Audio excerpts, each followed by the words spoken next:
A very good morning to all of you. Good morning. हमारा at present chapter चल रहा है issue of shares, पढ़ रहे हैं हम कंपनी अकाउंट्स। लास्ट क्लास में मैंने आपको पढ़ाई थी टाइप्स ऑफ कंपनीज, जिसमें हमने पढ़ा था private limited companies, public limited companies and one person company. Any doubts? No sir. Now today we will study meaning of shares and kinds of shares. ठीक है ना? तो सबसे पहले देखो मीनिंग ऑफ शेयर्स।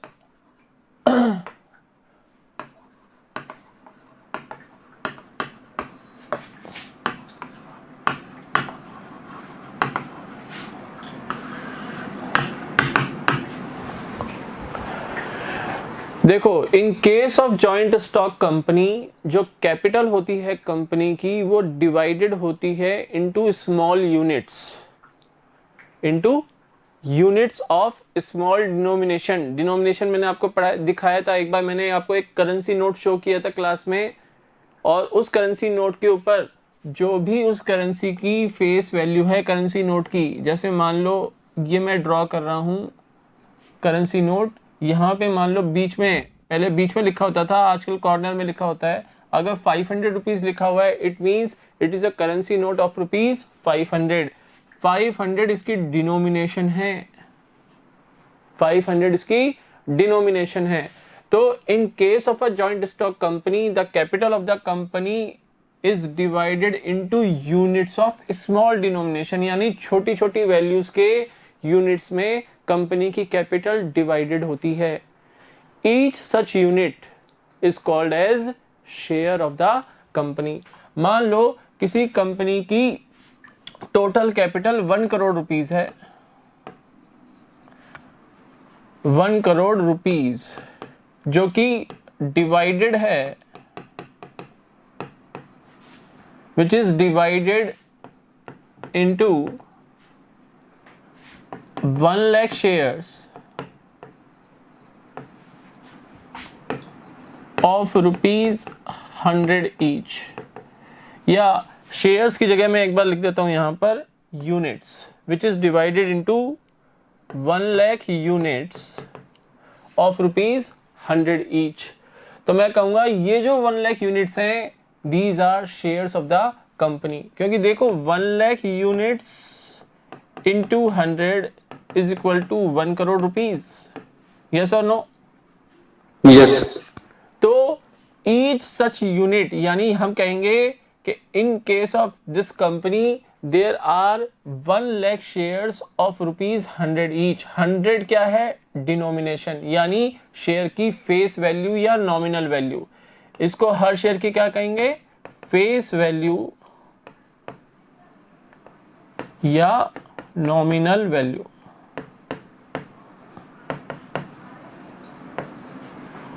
क्लियर है? यस। तो example मैंने दे दिया। What is what do you mean by share? In case of a joint stock company, the total capital of the company is divided into units of small denomination. Each such unit is called as share of the company. साथ में आप एक example दे दो, जैसे the total capital of a company is rupees 1 crore which is divided into 1 lakh units of rupees 100 each. अगर यहाँ पर 100 की जगह 10 होता तो मैं कहता 10 lakh units of rupees 10 each. तो we can say that there are 1 lakh shares of rupees 100 each in this case of company. यानी इस कंपनी के केस में टोटल नंबर ऑफ शेयर्स कितने हैं? 1 लाख। 1 लाख शेयर्स हैं और हर शेयर का डिनोमिनेशन क्या है? 100 रुपीज। ठीक है ना? इसी 100 रुपीज जिस जो डिनोमिनेशन है शेयर का, इसी को हम बोलते हैं फेस वैल्यू या नॉमिनल वैल्यू। ठीक है बच्चों? यस। अब 1 लाख शेयर्स हैं तो ध्यान रखना, the shares of the company must be numbered. Numbering होनी चाहिए उनके ऊपर, शेयर नंबर 1 2 3 4 लाइक दैट। तो जितने नंबर ऑफ शेयर्स आप होल्ड कर रहे हो वहां पर, जैसे हम किसी कंपनी के इक्विटी शेयर होल्डर्स हैं, मान लो मैंने रिलायंस इंडस्ट्रीज के 100 शेयर्स परचेज कर रखे हैं, और मान लो रिलायंस इंडस्ट्रीज में टोटल नंबर ऑफ शेयर्स हैं 1 लाख।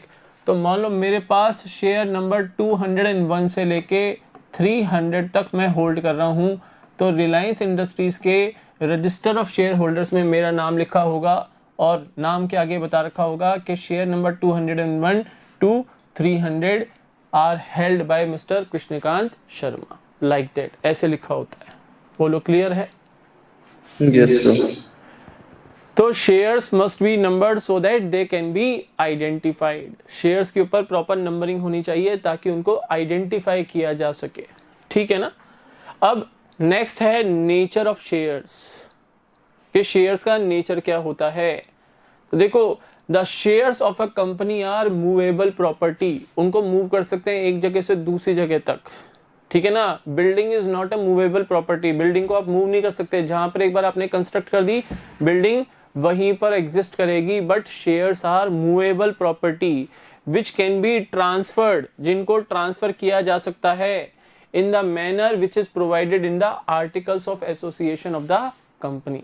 यानी शेयर्स को आप ट्रांसफर कर सकते हो उस मैनर में, उस तरीके से, उस प्रोसेस से जो कि कंपनी के आर्टिकल्स ऑफ एसोसिएशन में लिखा होता है। शेयर्स को गुड्स की तौर पे ट्रीट किया जाता है in case of sale of goods act 1930। Sales of goods act 1930 में शेयर्स को गुड्स माना गया है, यानी उनको बेचा जा सकता है, खरीदा जा सकता है। शेयर्स हाइपोथिकेट किए जा सकते हैं, हाइपोथिकेट मतलब उनको गिरवी रख के आप लोन ले सकते हो। एंड बिक्विथेड, यानी शेयर्स को आप वसीयत में दे सकते हो, आपके फादर आपको, आप फर्दर किसी और को शेयर्स वसीयत में ट्रांसफर कर सकते हो। बोलो क्लियर? Yes. अब मेन टॉपिक आज का, टाइप्स ऑफ शेयर्स। एक कंपनी कितने टाइप्स के शेयर्स इश्यू कर सकती है? How many types of shares या kinds of shares can be issued by a joint stock company? There are two types of shares, there are two types of shares which can be issued by a joint stock company. First is equity shares and second is preference shares.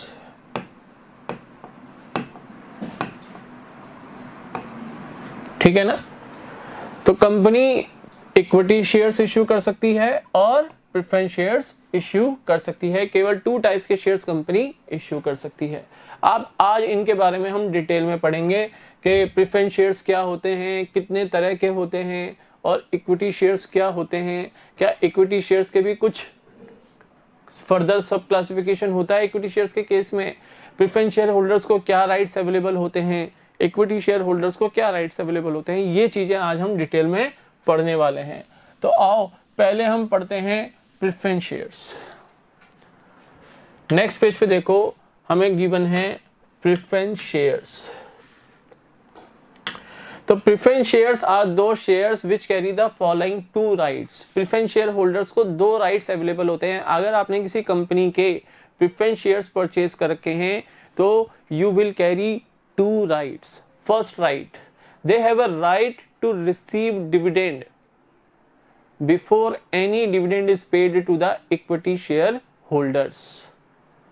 यानी preference share holders को सबसे पहले dividend receive करने का right होता है। Equity share holders को dividend का पेमेंट करने से पहले प्रेफरेंस शेयर होल्डर्स को डिविडेंड का पेमेंट कंपनी को करना पड़ेगा। सर किस रेट से पेमेंट करेंगे डिविडेंड का प्रेफरेंस शेयर होल्डर्स को? Preference share holders have a right to receive dividend at a fixed rate, यानी हो सकते हैं 10% preference shares, 12% preference shares.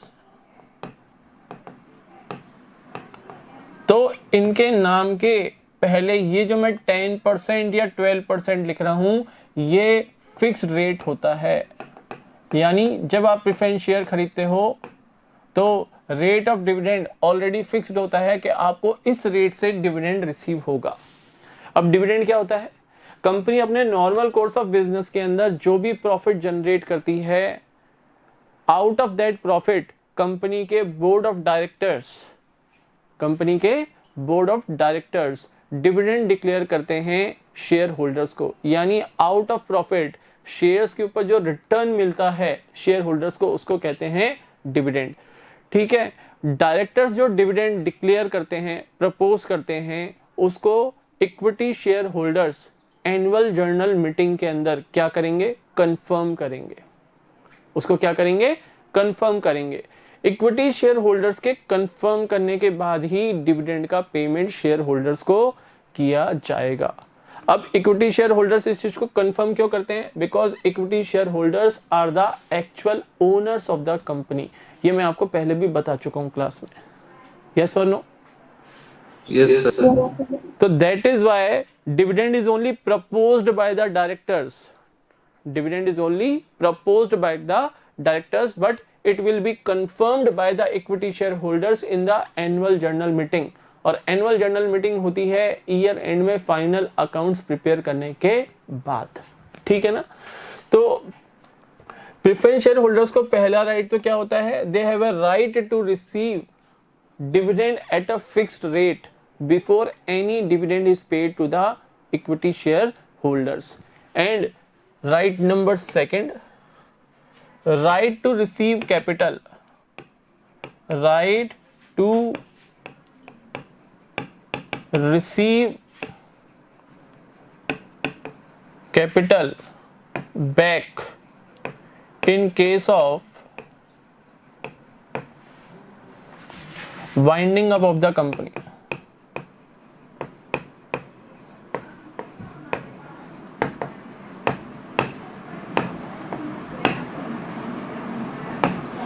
right to receive capital back in case of winding up of the company before any payment is made to the equity shareholders। यानी जब company का winding up होगा, यानी company जब लिक्विडेट होगी, in that case preference shareholders have a right to get their capital back before any amount is paid to the equity shareholders।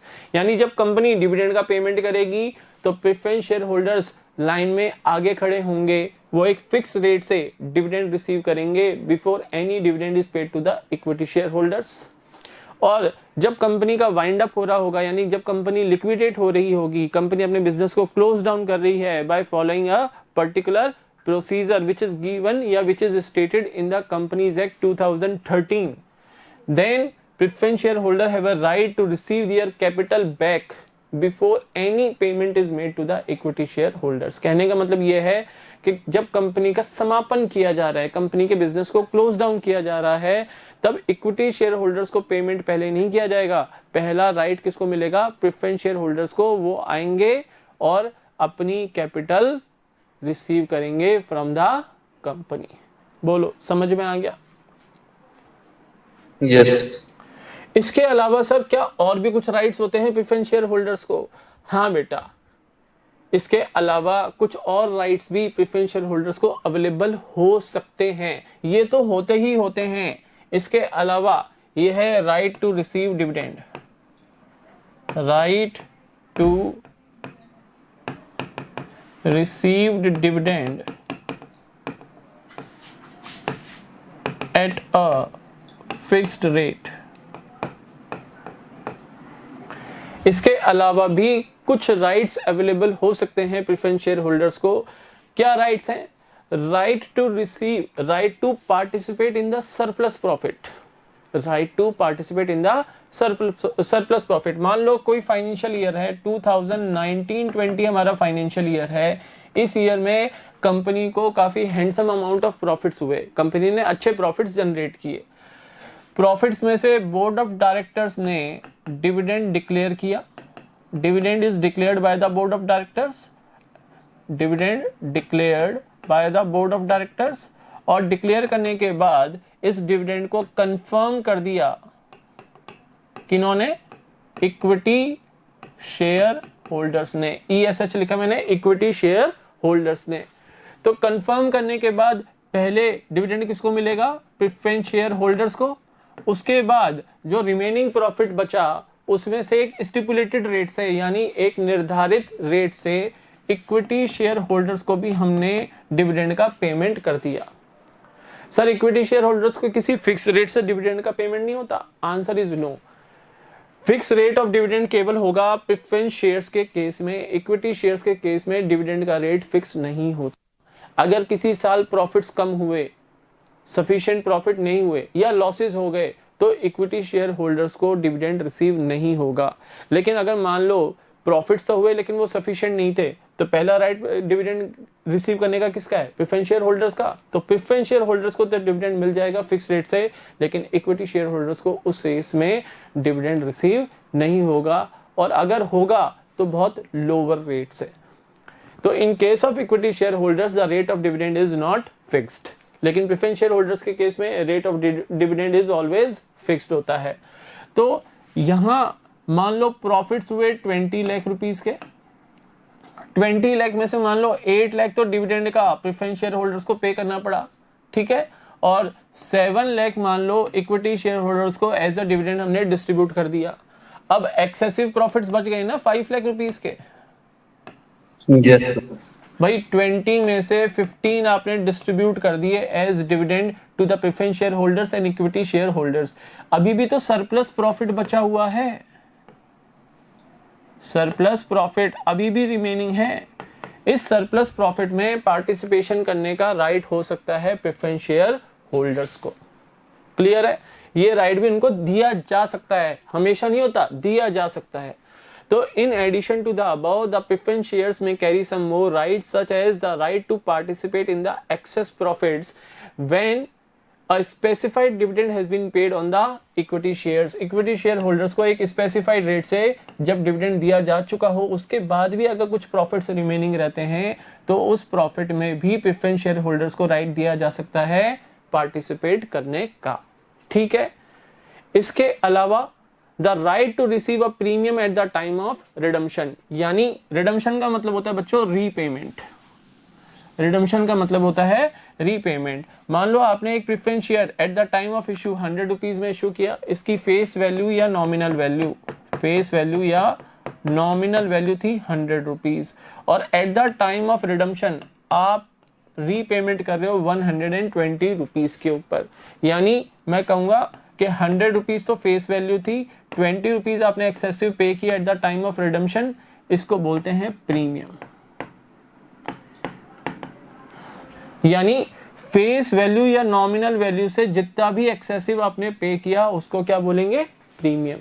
तो preference share holder में also have a right to receive premium at the time of redemption of preference shares. लेकिन यहां पे word use किया गया है मे, उनको ये राइट दिया जा सकता है, हमेशा नहीं होता उनके पास। बोलो क्लियर है? Yes, sir.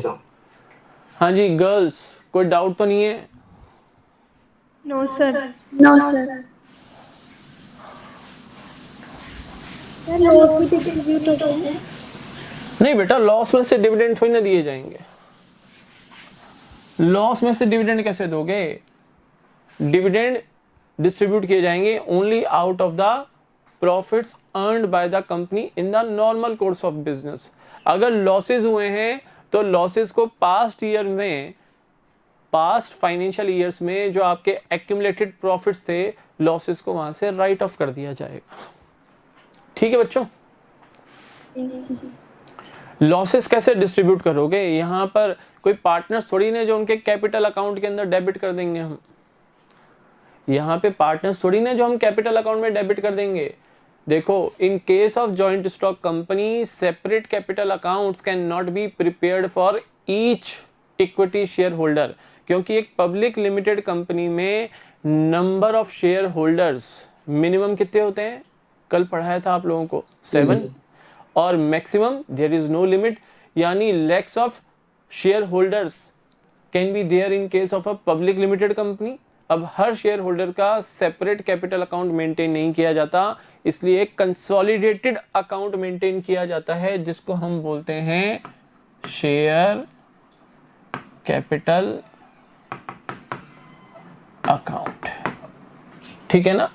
ये कंसोलिडेटेड अकाउंट होता है, यानी share capital account is a consolidated account जिसमें हर इक्विटी शेयर होल्डर को हम क्या कर लेते हैं? कंसोलिडेट कर लेते हैं, वो इसमें शामिल हो जाता है।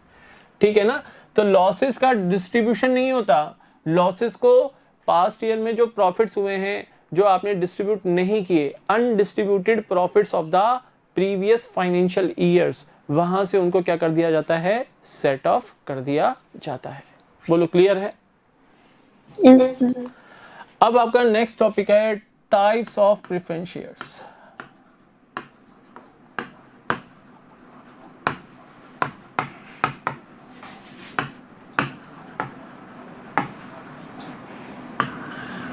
Very important topic.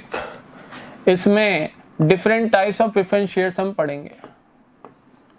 अच्छा, फर्स्ट बुक के 4 चैप्टर्स, ठीक है ना, जब भी आपके हाफ ईयरली एग्जाम्स होंगे, फर्स्ट बुक के first 4 chapters, non profit organisations, partnership accounts, basic concepts, partnership accounts के अंदर change in profit sharing ratio among the existing partners and admission of a new partner, ये 4 chapters तो आपके half yearly exam का syllabus है ही है। इसके अलावा ये चैप्टर भी आपके हाफ ईयरली एग्जाम से पहले कंप्लीट हो जाएगा, तो ये भी मैं आपके हाफ ईयरली एग्जाम में क्या करूंगा, इंक्लूड करूंगा। तो देयर विल बी 5 चैप्टर्स, ठीक है ना, आपके हाफ ईयरली एग्जाम का जो सिलेबस है 5 chapters will be there. 1 non profit organisation, second is issue of shares and 3 chapters of partnership accounts, ठीक है ना। Yes, sir. तो टाइप्स ऑफ प्रेफरेंस शेयर्स में फर्स्ट टाइप है cumulative preference shares. Cumulative preference shares,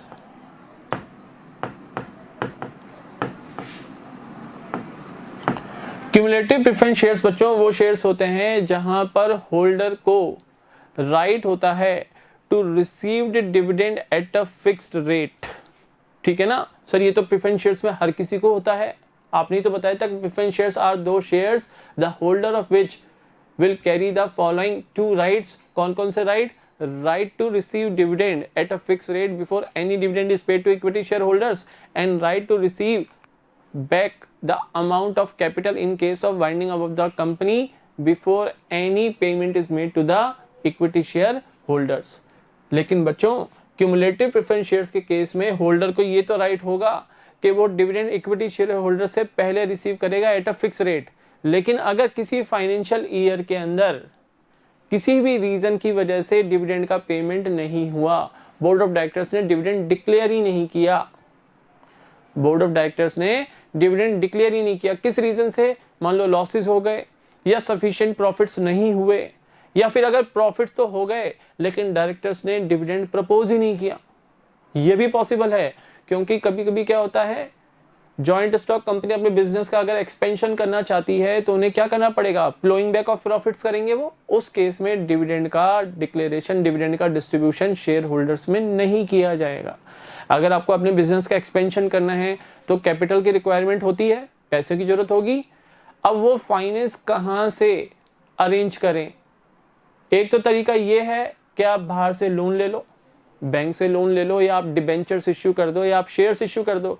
लेकिन अगर किसी financial year में कंपनी ने handsome amount of profit generate किए हैं तो जो कंपनी का मैनेजमेंट है, जो कंपनी के ओनर्स हैं, वो ये डिसीजन भी ले सकते हैं कि वो प्रॉफिट वो बिजनेस में ही फ्लो बैक कर दें, उस फाइनेंशियल ईयर में शेयर होल्डर्स को कोई डिविडेंड डिक्लेयर ना करें, उनमें कोई डिविडेंड डिस्ट्रीब्यूट ना करें। तो अगर in any financial year due to any reason dividend is not declared by the company, then in case of cumulative preference shares such dividend will be accumulated, वो dividend accumulate हो जाएगा। और successive years में जब भी company dividend declare करेगी तो सबसे पहले क्यूमुलेटिव प्रेफरेंस शेयर होल्डर्स को डिविडेंड का पेमेंट किया जाएगा, जो उनके एरियस डिविडेंड थे वो भी, और जो उस पर्टिकुलर फाइनेंशियल ईयर का डिविडेंड था वो भी पेमेंट करना पड़ेगा। उसके बाद इक्विटी शेयर होल्डर्स के लिए अगर कुछ प्रॉफिट्स बचे तो उनमें डिविडेंड का पेमेंट होगा। देखो एक एग्जांपल देता हूं आपको, ऐसे समझ में नहीं आएगा। जितनी बात मैंने बताई कुछ समझ में आया? जवाब तो दो बच्चों। देखो एक एग्जांपल लेते हैं, मान लो हमारे पास 3 फाइनेंशियल ईयर्स का हम डेटा ले लेते हैं। हमारे पास 3 फाइनेंशियल ईयर हैं, 2018-19, 2019-20 एंड 2020 2021।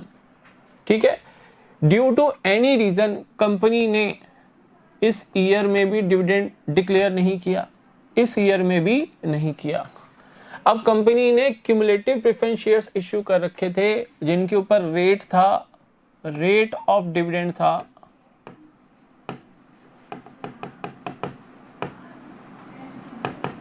10%। 10% का मतलब है कि कंपनी के जो प्रेफरेंस शेयर्स हैं अगर उनकी नॉमिनल वैल्यू या फेस वैल्यू है 100 रुपीज तो 100 का 10% यानी 10 rupees per share company dividend का पेमेंट करेगी जब भी डिविडेंड डिक्लेयर करेगी। ठीक है ना, ये 10% डिविडेंड ध्यान रखना हमेशा फेस वैल्यू या नॉमिनल वैल्यू पे दिया जाता है, ये इश्यू प्राइस पे या मार्केट वैल्यू पे नहीं दिया जाता। ठीक है ना, फेस वैल्यू या नॉमिनल वैल्यू कौन सी होती है? जो शेयर सर्टिफिकेट के ऊपर जो शेयर की फेस पे लिखी होती है, जैसे करेंसी नोट पे 10 रुपीज का करेंसी नोट है तो 10 लिखा होता है उसके ऊपर। ठीक है, ये एग्जांपल मैंने दिए हुए आपको क्लास के अंदर। तो मान लो कंपनी ने 18-19 में कोई डिविडेंड डिक्लेयर नहीं किया, 19-20 में भी कोई डिविडेंड डिक्लेयर नहीं किया, रीजन कुछ भी हो सकता है, सफिशिएंट अमाउंट ऑफ प्रॉफिट नहीं हुए, लॉसेस हो गए, या प्रॉफिट्स तो सफिशिएंट हुए, अच्छे हुए, लेकिन कंपनी ने उन प्रॉफिट्स को फ्लो बैक कर दिया बिजनेस के अंदर ही। अब 2021 में कंपनी ने डिसाइड किया कि वो डिविडेंड डिक्लेयर करेंगे, बोर्ड ऑफ डायरेक्टर्स ने डिविडेंड प्रपोज कर दिया। तो क्योंकि आपके क्यूमुलेटिव प्रेफरेंस शेयर्स हैं, 10% का एरियर यहाँ पर, 10% का एरियर यहाँ पर, ये क्या हो जाएगा? एक्यूमुलेट हो जाएगा, और 10% इस साल का। यानी अगर आप क्यूमुलेटिव प्रेफरेंस शेयर होल्डर हो तो सबसे पहले 30%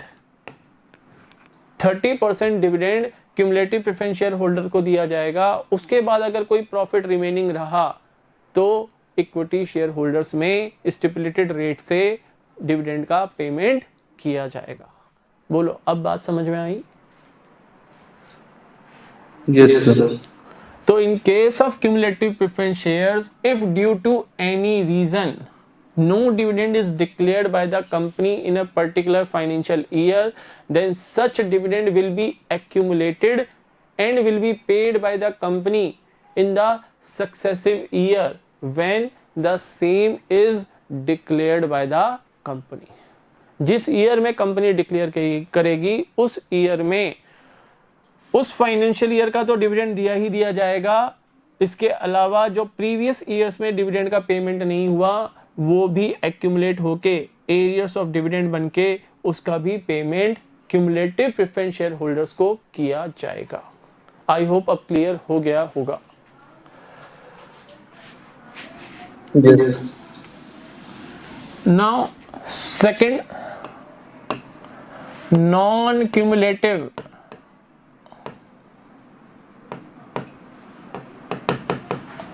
preference shares.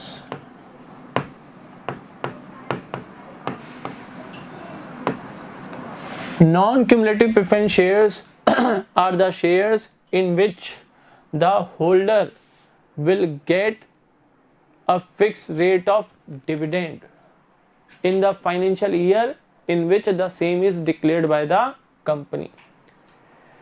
If in any financial year no dividend is declared by the company, then such dividend will not be accumulated in case of non-cumulative preference shares.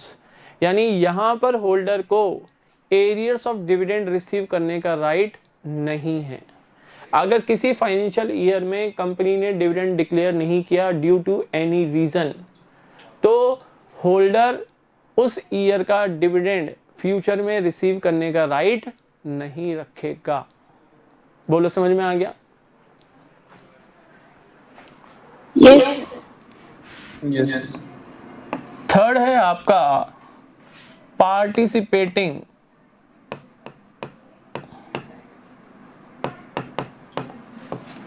Preference shares.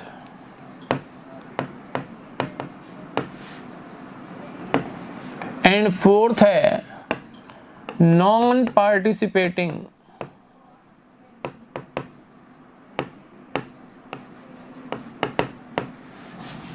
preference shares.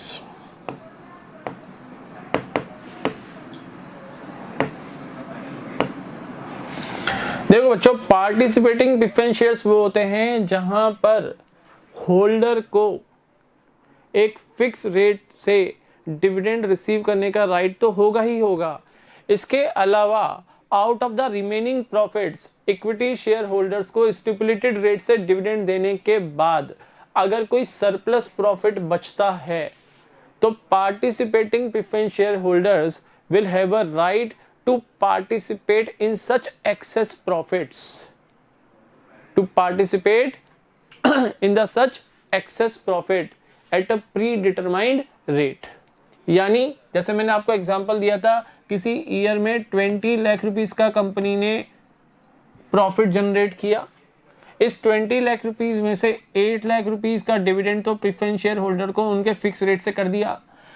Out of 12 lakh rupees जो remaining profit बचा 12 लाख का, उसमें से stipulated rate से 7 lakh rupees के profits equity share holders में distribute हो गए। अभी भी 5 लाख रुपीस का सरप्लस प्रॉफिट है। इस सरप्लस प्रॉफिट में पार्टिसिपेट करने का राइट होगा पार्टिसिपेटिंग प्रेफरेंस शेयर्स के होल्डर्स को। और ये जो सरप्लस प्रॉफिट है उसमें वो किस रेट से पार्टिसिपेट करेंगे, वो रेट प्री डिटरमाइंड होगा। That rate will be pre determined, वो पहले से निर्धारित होगा। देखो बुक में, participating preference shares, such shares in addition to the fixed preference dividend carry a right to participate in the surplus profits if any after dividend at a stipulated rate has been paid to the equity share holders। बोलो clear है? Yes, sir. Yes. Sir इसके अलावा और किसी चीज में भी वो पार्टिसिपेट करते हैं क्या? हाँ, इन case of winding up of the company, जब कंपनी लिक्विडेट होती है या कंपनी का वाइंड अप किया जा रहा है, तो eight the time of winding up of the company participating preference share holders को उनकी कैपिटल का रीपेमेंट कर दिया गया है।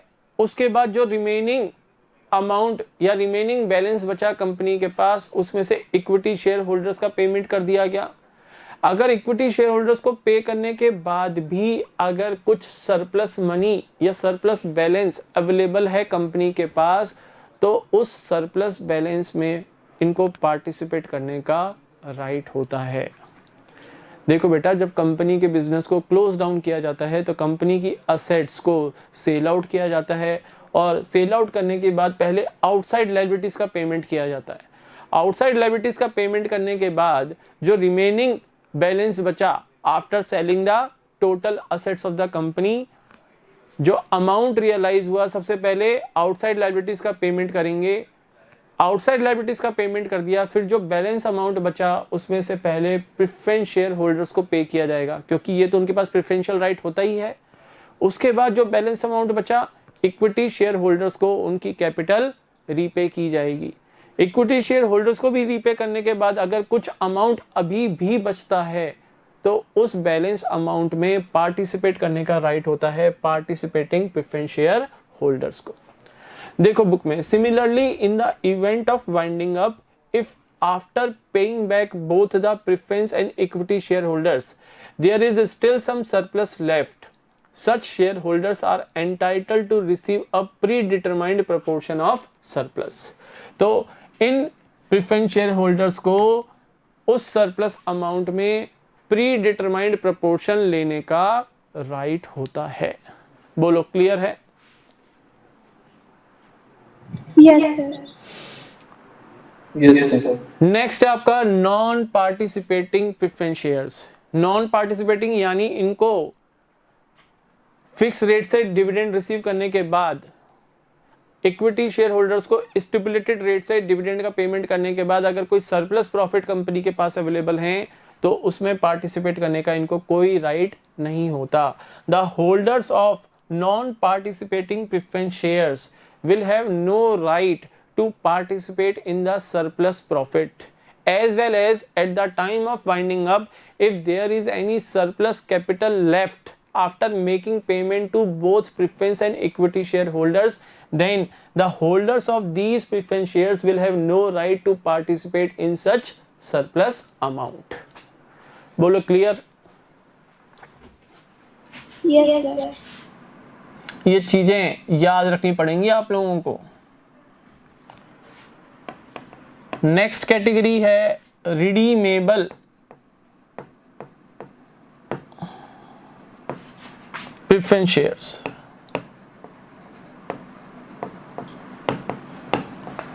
Redeemable preference shares are the shares.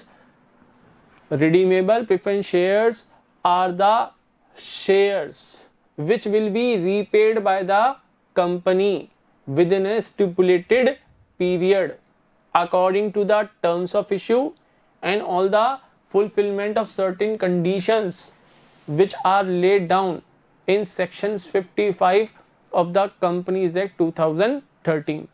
मान लो कंपनी ने रिडीमेबल प्रेफरेंस शेयर्स इशू किए, टाइम पीरियड था 5 इयर्स के लिए, तो आफ्टर 5 इयर्स कंपनी इन प्रेफरेंस शेयर होल्डर्स का रीपेमेंट करेगी। तो एक स्टिपुलेटेड पीरियड है, एक निर्धारित समय है, 5 साल तक कंपनी उस कैपिटल को यूटिलाइज करेगी और 5 साल के बाद जो ये शेयर होल्डर्स हैं, प्रेफरेंस शेयर होल्डर्स हैं, इनको इनकी कैपिटल का रीपेमेंट कर दिया जाएगा। रीपेमेंट कैसे किया जाएगा? जब इन प्रेफरेंस शेयर्स को कंपनी ने इशू किया तब जो टर्म्स एंड कंडीशंस डिसाइड की गई थी रिडम्पशन के लिए, उन टर्म्स एंड कंडीशंस के अकॉर्डिंग प्लस कुछ कंडीशंस हैं जो section 55 of the companies act 2013 में स्टेटेड हैं, उन टर्म्स एंड कंडीशंस को फॉलो करके इन प्रेफरेंस शेयर्स का रीपेमेंट यानी रिडम्पशन किया जाएगा। तो redeemable preference shares are the shares which will be repaid by the company after the expiry of a stipulated period. Stipulated यानी निर्धारित, एक निर्धारित समय होता है, 5 साल, 10 साल, 12 साल, लाइक दैट। बोलो क्लियर है? Yes sir. नेक्स्ट है आपका छठा इररिडीमेबल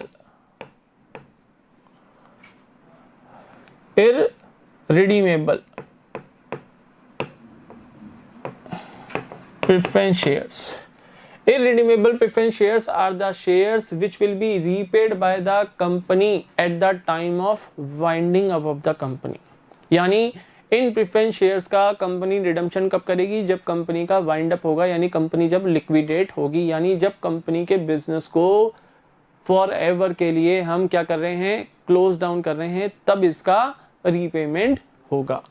तो देखो, irredeemable preference shares are those the capital of which cannot be refunded before winding up।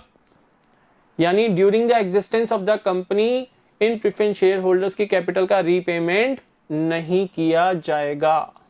Clear है? According to section 55 of the companies act 2013, company ने section 55 of the companies act 2013 में clearly लिखा हुआ है कि no company limited by shares, कोई भी company जो कि लिमिटेड बाय शेयर्स है, no company limited by shares can issue, no company limited by shares shall issue any preference shares which is irredeemable. अगर कोई कंपनी लिमिटेड बाय शेयर्स है तो वो इररिडीमेबल प्रेफरेंस शेयर्स इश्यू नहीं करेगी, irredeemable preference shares issue नहीं करेगी। यानी अगर कोई कंपनी लिमिटेड बाय शेयर्स है तो वो ऐसे प्रेफरेंस शेयर्स इश्यू नहीं कर सकती जिनका रिडम्पशन केवल कंपनी के वाइंड अप के टाइम ही हो सकता है। ऐसे प्रेफरेंस शेयर्स कंपनी इश्यू नहीं कर सकती। और is redeemable after the expiry of 20 years from the date of its issue. और अगर कंपनी लिमिटेड बाय शेयर्स है तो रिडीमेबल प्रेफरेंस शेयर्स तो इश्यू कर सकती है, but not more than 20 years period. यानी मान लो आपने 2020 के अंदर 1 अप्रैल 2020 को आपने रिडीमेबल प्रेफरेंस शेयर्स इशू किए, तो उनका टाइम पीरियड जो मैच्योरिटी डेट होगी, रिडम्पशन डेट होगी, वो 20 ईयर्स से ज़्यादा की नहीं हो सकती। आप 5 साल के लिए, 10 साल के लिए, 15 साल के लिए, 18 साल के लिए, 19 साल तक के लिए preference shares, redeemable preference shares issue कर सकते हो, but not more than 20 years. यानी आप ये नहीं कह सकते कि 20 साल के बाद हम इनका रिडम्पशन करेंगे, नॉट पॉसिबल। सेक्शन 55 रेस्ट्रिक्ट करता है to issue redeemable preference shares, redeemable preference shares the expiry of which, the expiry date of which will be after 20 years from the date of issue. बोलो clear है? Yes, sir. Yes, sir. Now second last, kind number 7th, convertible preference shares.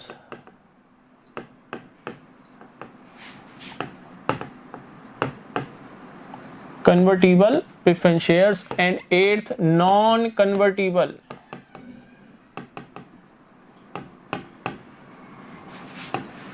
preference shares. Convertible preference shares are those shares the holder of which have a right to get their preference shares converted into equity shares. यानी इन preference share holders को ये right होता है कि वो अपने preference shares को company के इक्विटी शेयर्स में कन्वर्ट करवा सकते हैं। बोलो समझ में आ गया? भाई अगर आपको बेनिफिशियल लग रहा है, आपको ये दिख रहा है कि भाई अगर हम इक्विटी शेयर होल्डर्स होते तो हमें ज़्यादा बेनिफिट्स रिसीव होते, तो ये है कन्वर्टिबल, यानी ये अपने प्रेफरेंस शेयर्स को कंपनी के इक्विटी शेयर्स में कन्वर्ट करने का राइट रखते हैं। बोलो clear? Yes, sir. Convert Yes, करना sir. यानी परिवर्तित कर सकते हो इक्विटी शेयर होल्डर्स में, ठीक है ना? नॉन कन्वर्टिबल यानी they have no right to get their preference shares converted into equity shares of the company. इनको ये राइट नहीं होता। इन्होंने एक बार अगर नॉन कन्वर्टिबल प्रेफरेंस शेयर्स ले लिया आपने, उनको आप कभी भी कंपनी के इक्विटी शेयर्स में कन्वर्ट नहीं करा सकते। आई होप क्लियर होगा। Yes, sir. Yes, sir. अब एक लास्ट चीज समझ जाओ, ये बुक में भी लिख लेना। अगर क्वेश्चन साइलेंट है, केवल क्वेश्चन में लिख रखा है 10% प्रेफरेंस शेयर्स, तो वो 10% प्रेफरेंस शेयर्स कौन से होंगे? अभी जो हमने 8 क्लासेस ऑफ प्रेफरेंस शेयर्स पढ़े, cumulative, non cumulative, participating, non participating, redeemable, irredeemable and convertible, non convertible. तो in case of silence preference shares are always non cumulative, non participating, redeemable and non convertible. Redeemable and non convertible, ये बेटा book में mark कर लेना, ठीक है ना? ये नोटिंग बुक में लिख लेना। In case of silence preference shares will always be non cumulative, non participating, redeemable and non convertible. ठीक है बच्चों? Yes, sir. ओके बच्चों, that's all for today. Have a nice day to all of you. Good bye. Nice, sir.